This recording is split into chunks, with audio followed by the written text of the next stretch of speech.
Hi everyone, here we've got EMPORIA Smart 3 Mini, and let me share with you how to update apps on this device. So firstly we have to find and open the Play Store and make sure that you've got the internet connection, obviously. Now we have to tap on this 3 bars icon in the left upper corner and enter My Apps and Games.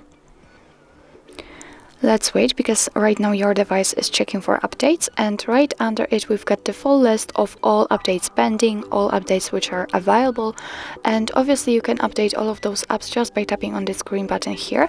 But if you'd like to update only one of it, for example Google Photos or Gmail, whatever you want, just tap on update right next to it. So let me pick Gmail. As you can see, it immediately disappears, but after getting back to the very top of the list you can see that it appears right here. Right now it is downloading, and after that it will be successfully installed and updated. So actually that's all. This is how to update apps in your EMPORIA Smart 3 Mini. Thank you so much for watching. I hope that this video was helpful, and if it was, please hit the subscribe button and leave the thumbs up.